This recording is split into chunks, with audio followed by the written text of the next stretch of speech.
அவன் லவ் பண்ற பொண்ணு யார் தெரியுமா? யாரு? நீ கூட அந்த பொண்ணை பாத்துருக்க அப்பப்போ. நீ கூட உன்னுடைய பழைய ட்ரெஸ் எல்லாம் கொடுத்துருக்க அந்த பொண்ணுக்கு. யாரடி சொல்ற? பழைய ட்ரெஸ் எல்லாம் கொடுத்துருக்கனா? எப்பம்மா? நல்லா திங்க் பண்ணி பாருங்க, நாமத்து வரோம். இருமா, நானே யோசிச்சுட்டு இருக்கேன் யாருன்னு தெரியல. சரியா, நான் நிறைய பேருக்கு துணி கொடுத்துருக்கேன். அதுல ஆஞ்சநேயர் கோயில் வாசல்ல கூட நிறைய முறை அந்த பொண்ணு சில்லறை எல்லாம் போட்டிருக்கு.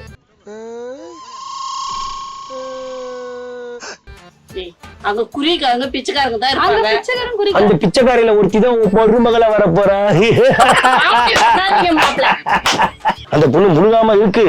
தயவு செஞ்சு அந்த பொண்ணு எனக்கு கல்யாணம் பண்ணி வச்சிருங்கன்னு சொல்லிட்டு அவனுக்கு அவன் சின்ன குழந்தைடா. அவன் யார்? அவனா குழந்தை. இப்ப அவனுடைய குழந்தை இன்னொரு பொண்ணு வயித்துல வளருது. இப்ப நீங்க என்ன சொல்ல போறீங்க? அவனுக்கு சப்போர்ட் பண்ணாதமான எனக்கு இப்ப ரொம்ப சந்தோஷம் பண்றேன். ஆம்பளை பசங்க கெடுக்கிறதே அந்த அம்மாங்கதான். ஆமா அம்மாடி எல்லாத்தையும் தூக்கி என் தலையில போட்டு எது நடந்தாலும் என் மேலதான் குற்றம் சொல்லுவேன். Congratulation, congratulation. நீங்க பாட்டி ஆயிட்டீங்க. ஏன் மாப்பிள்ள நீங்களும் கூட சேர்ந்து இப்படி பண்றீங்க? கூட சேர்ந்து பண்ணல, தேவன் தனியா பண்ணிருக்கான் போயிட்டு.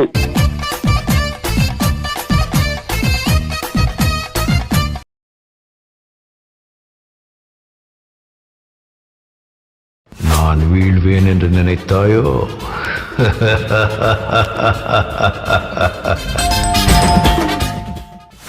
ஹாய் ஃப்ரெண்ட்ஸ், எல்லாருக்கும் வணக்கம். நான் உங்கள் ரவிராஜ். நீங்கள் பார்த்தீங்கன்னா இது வரைக்கும் சோஷியல் மீடியாவில் யூடியூப் அண்ட் ஃபேஸ்புக்கில் பார்த்தீங்கன்னா எங்களுடைய ஷோ பார்த்து என்ஜாய் பண்ணியிருப்பீங்க. நிறைய குடும்பங்களில் வந்து பார்த்தீங்கன்னா அவங்களுடைய ஒரு கவலைக்கு வந்து எங்களுடைய வீடியோ வந்து ஒரு அருமருந்தாக இருந்திருக்குன்னு சொல்லிட்டு நிறைய பேர் சொல்லி கேள்விப்பட்டிருக்கேன். அது வந்து மறுபடியும் நாங்கள் கண்டினியூ பண்ண போகிறோம் இந்த சேனல் மூலியமாக. இது என்னுடைய சொந்த சேனல். ரவி அண்ட் ராதாவுடைய ஷோ வந்து நீங்கள் பார்க்கணுன்னா இந்த சேனலை வந்து சப்ஸ்கிரைப் பண்ணி வச்சுக்கோங்க. இதில் வந்து நீங்கள் பெல் பட்டனை கிளிக் பண்ணிங்கன்னா எங்களுடைய ஷோ வந்து எப்போல்லாம் வந்து டெலிகாஸ்ட் ஆகுதோ அப்போல்லாம் இமீடியட்டாக உங்களுக்கு நோட்டிஃபிகேஷன் வரும். நீங்கள் பார்த்து என்ஜாய் பண்ணலாம். இது வந்து எங்களுடைய சொந்த முயற்சியில் உருவாகியிருக்கிற சேனல். அதனால் உங்களுடைய ஆதரவு கண்டிப்பாக எங்களுக்கு தேவை. ரவி அண்ட் ராதாவை நீங்கள் பார்த்து ரசிக்கணும்னா இந்த சேனலை வந்து நீங்கள் கண்டிப்பாக ஆதரவு தருவீங்க, நாங்கள் நம்புகிறோம். மிக்க நன்றி. வாங்க ஷோக்குள்ளே போகலாம். என்னமா பாக்குற? அடிப்பே அடங்க பண்ணும். நல்லா குத்துமா தலையில. ஆமா, நீ கல்லு வச்சுதான் உன் தலைய அப்படியே கொந்தணும் வச்சுட்டாங்க. அப்பதான் அரிப்பு அடங்கும் உனக்கு. இவன் அந்த நேரம் ஐயோப்பா குத்துனால உங்களுக்கு இப்படியா போட்டு குத்துவ? அங்க பாரு உங்க வீட்டுக்காரரு என்ன இவன் வந்து இப்ப நேரம் வந்து உட்காந்துட்டு இருக்கான். அவர் மனசுல எதையோ நினைச்சு சிரிக்கிறாரு. வந்தாவே வில்லங்கத்தானே கொண்டு வருவான். இல்ல நம்ம ரெண்டு பேர் பேன் பார்க்கத்தான் கற்பனை பண்ணுவோம். உங்க ரெண்டு பேரும் நினைச்சா ஒரே சிரிப்பா இருக்கு எனக்கு. ஏன் நினைக்கிற? நினைக்காத மாப்பிள்ள. என்ன நினைக்கிறீங்க சொல்லிட்டு சிரிங்க. எதுக்கு அவசரப்பட்டா எப்படி? எவ்வளவு பெரிய சம்பவம் பண்ணிட்டு வந்திருக்கா அப்புறம் உங்க புள்ள. சொல்ல வேணாம் பொறுமையா? சம்பவம் அப்படியே அடுக்க வேணாம். தம்பி பண்ணிருக்கிற வேலை தெரியுமா உனக்கு? என்ன வேலை? என்ன வேலை பண்ணிருக்கான்? கலெக்டர் வேலை. என்னடா அப்படியே பூந்தமல்லிக்கு போயிட்டாரு. உடனே செல்போன் கடையில வேலை கிடைச்சிருச்சு. மாசம் 15,000 சம்பளம். ஒண்ணு அப்படியே தூக்கி தலைமையில வச்சுக்கிட்டு ஆனீங்கல்ல கரகட்ட மாதிரி. வேலைக்கு தான் போயிருக்கான். வேலைக்கு தான் போயிருக்கான். ஆனா லவ் பண்றேன்னு சொன்னால அங்கதான் வச்சா உங்களுக்கு ரெண்டு பேருக்கும் ட்விஸ்ட். என்ன ட்விஸ்ட்? என்ன கண்டுபிடிச்சானா? மாப்பிள்ள என்ன பண்ணி தொலைச்சிருக்கான் சொல்லுங்க. என்ன தொலைச்சிருக்கானா? அவன் வாழ்க்கையே தொலைச்சிருக்கான். ஏன்? அவன் லவ் பண்ற பொண்ணு யார் தெரியுமா? யாரு? நீ கூட அந்த பொண்ணை பாத்துருக்க அப்பப்போ. நீ கூட உன்னுடைய பழைய ட்ரெஸ் எல்லாம் கொடுத்துருக்க அந்த பொண்ணுக்கு. யாரடி சொல்ற? பழைய ட்ரெஸ் எல்லாம் கொடுத்துருக்கனா? எப்பம்மா? நல்லா திங்க் பண்ணி பாருங்க, நாமத்து வரோம். கண்டிப்பா. யாருன்னா சொல்லி தொலைங்க. கிழிஞ்சு போன மாதிரி இருக்க சுடிதார் எல்லாம் தூக்கி நிறைய பேர் கொடுப்பா தெரியுமா? ஆமா, அது அப்ப மாசம் மாசம் ஒரு பொண்ணு வந்து வாங்கி போகும் தெரியுமா? யாருடி? இருமா, நானே யோசிச்சுட்டு இருக்கேன் யாருன்னு தெரியல. சரியா, நான் நிறைய பேருக்கு துணி கொடுத்துருக்கேன். அதுல ஆஞ்சநேயர் கோயில் வாசல்ல கூட நிறைய முறை அந்த பொண்ணு சில்லறை எல்லாம் போட்டிருக்கு.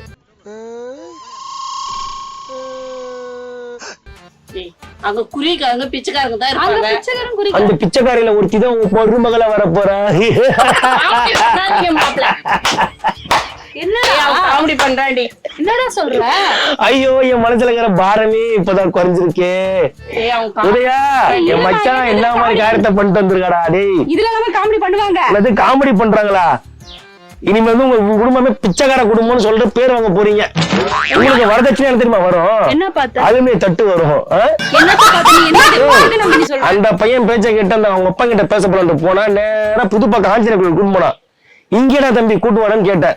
ஒருவேளை சாமியை கும்பிட்டு தான் அடுத்தது பொண்ணு வீட்டு குடும்பம்னு பார்த்தா அந்த வாசல்ல உட்காந்துருக்க பிச்சைக்காரனை காட்டுறான். இவருடைய பொண்ணு தான் லவ் பண்றேன்ட்டு. என்ன சொல்றீங்க?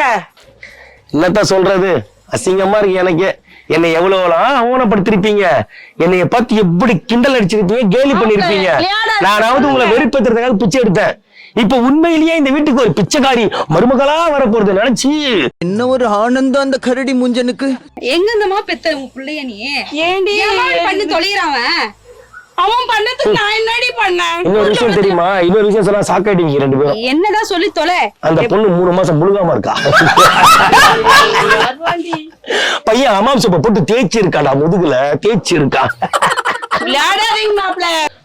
உங்க பையன் விளையாடி இருக்கான், அந்த பொண்ணுடைய வாழ்க்கையில கதகளி ஆடி இருக்கான். மாப்பிள்ள உங்களை அதுக்குதான் உங்ககிட்ட சொன்னேன், நீங்க விசாரிங்க மாப்பிள்ள. ஏன் விசாரிக்கிறதுக்கு முன்னாடியே அந்த பையன் விசாரிச்சிட்டானே, அதுக்கு தனியா கூப்பிட்டானா? அவங்க அதுக்கு என்ன கூப்பிட்டு போயிருக்கான். இப்ப வந்து அங்க போய் நின்னுட்டு, மாமா தயவு செஞ்சு என்னை காப்பாத்துங்க, அந்த பொண்ணு முழுகாம இருக்கு, தயவு செஞ்சு அந்த பொண்ணு என்ன கல்யாணம் பண்ணி வச்சிருங்கன்னு சொல்லிட்டு. அவனுக்கு அவன் சின்ன குழந்தைடா அவன். யாரு அவனா குழந்தை? இப்ப அவனுடைய குழந்தை இன்னொரு பொண்ணு வயித்துல வளருது. இப்ப நீங்க என்ன சொல்ல போறீங்க? அவனுக்கு சப்போர்ட் பண்ணாதமான எனக்கு இப்ப ரொம்ப சந்தோஷம். ஆம்பளை பசங்க கெடுக்கிறதே அந்த அம்மாங்கதான். ஆமா ஆமாடி, எல்லாத்தையும் தூக்கி என் தலையில போட்டு எது நடந்தாலும் என் மேலதான் குற்றம் சொல்லுவேன். கங்க்ராச்சுலேஷன், செல்ல கொடுக்காத. கங்க்ராச்சுலேஷன், நீங்க பாட்டி ஆயிட்டீங்க.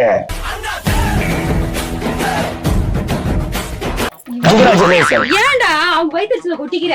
அவங்க கஷ்டப்பட்டு இருக்காங்க. அப்ப அந்த பொண்ணுடைய அப்பா வயிற்றுல அவன் தம்பி கொட்டிக்கிட்டானே, அதுக்கு என்ன பதில் சொல்ல சொல்லு. இவனே போதுமா அவன் உள்ள கட்டுறதுக்கு? பிச்சைக்காரி கூட விட்டுக்கலடி உன் தம்பி. சொல்லியிருக்கான், இந்த 10 ரூபாய் அவாம்சம் வாங்கிட்டு நல்லா குளிச்சு வா, மாமா இங்க வெயிட் பண்றேன்னு சொல்லியிருக்கான்.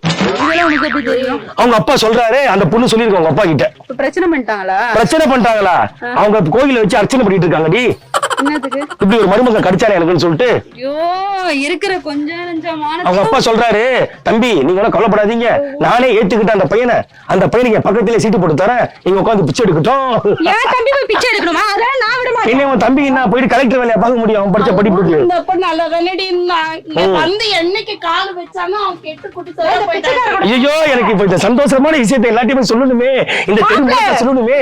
நான் உடனே தஞ்சாவூருக்கு பஸ் டிக்கெட் போடுறேன், தஞ்சை பக்கம் போறேன், எல்லார்கிட்டயும் இதை பத்தி நான் பேச போறேன். அவன் நல்லா தானே இருந்தான், அவனை யாரும் இப்படி கெடுத்து குட்டிச்சாரா ஆகிட்டேன்? நான் கெடுத்தனா?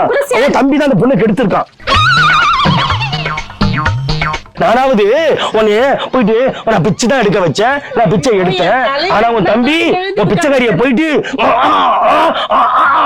பண்ணிட்டானே. அவன் இந்த நிலைமைக்கு ஆனது காரணமே நீதான் பதில் சொல்லணும். என் தம்பிக்கு ஒரு வழி தெரிஞ்சாவணும். எனக்கு பதில் சொல்ல. அது நான் பதில் சொல்லணுமா? நீதான் பதில் சொல்லணும். அனுபவிச்சதான் அவன், நான் இதுக்கு நான் பதில் சொல்லணும். அந்த குழந்தை எப்ப நான் சொல்றீங்க போல இருக்கேன். ஐயோ செப்பையலுங்களா, ஏன் மாப்பிள்ள நீங்களும் கூட சேர்ந்து இப்படி பண்றீங்க? கூட சேர்ந்து பண்ணல, தேவன் தனியா பண்ணிருக்கான் போயிட்டு.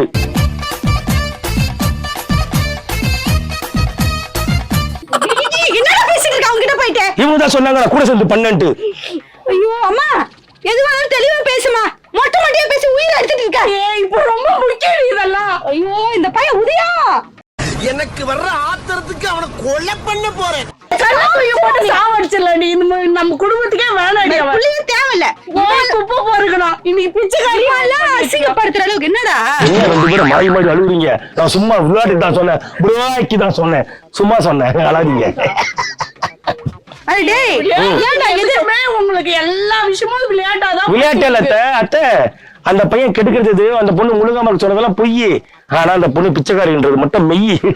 அப்ப பிச்சைக்காரியா? எஸ், அதுக்காக எக்ஸ்ட்ரா அப்சல்யூட்லி கரெக்ட். மாப்பிள்ள உங்க கையெடுத்து கும்பிட்டு கேக்குற மாப்பிள்ள, அவனை எப்படியாவது அவகிட்ட இருந்து காப்பாத்தி கூட்டிட்டு வாங்க. காப்பாத்தி கொண்டு வரணுமா? ப்ளீஸ் ரவி, அது நடக்காத. மரியாதை இருக்கு. காலைல விழுங்க அப்ப 2 பேரும் சேர்ந்து. என் மேல இருக்கிற கோவத்தினால என் தம்பியோட வாழ்க்கை கெடுத்துறாத ப்ளீஸ். நான் எதுவும் பண்ணலப்பா, அந்த பையன் அந்த பொண்ணு மேல ஆசைப்பட்டிருக்கான். ஏன் ஒரு பிச்சைக்காரி கல்யாணம் பண்ணா உங்களுக்கு என்ன பொறுக்காதா? நல்லது இல்லையா? நீ சொல்லுங்களா, ஒரு பிச்சைக்காரி கல்யாணம் பண்ணா உங்களுக்கு எவ்வளவு லாபம் தெரியுமா? அந்த பொண்ணு குளிக்காது, வேணாம் மாப்பிள்ள, அந்த பொண்ணு குளிக்காது, சோப்பு தேவைப்படாது, அந்த பொண்ணு மேக்கப் பண்ணாது, உங்க பொண்ணு மாதிரி அப்படியே போட்டு தேய்ச்சிக்காது முகத்துல, ரோடு போடாது புருவத்துல. உங்களுக்கு ஒரு பிச்சைக்காரி மருமகளா வரதை நினைச்சு நான் ரொம்ப பெருமைப்படுறேன். I proud of you. மாப்பிள்ள எப்படியாவது நம்ம குடும்ப மானத்தை நீங்க தான் காப்பாத்தணும்.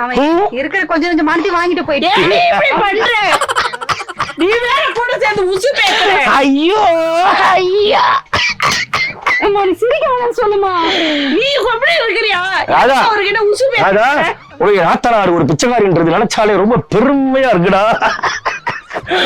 விஷயம் தெரியாதவன் கப்புன்னு பார்த்தானா கையில சாவி தூக்கி கொடுத்துருவான். காக்காவலி மாதிரி இருக்குது.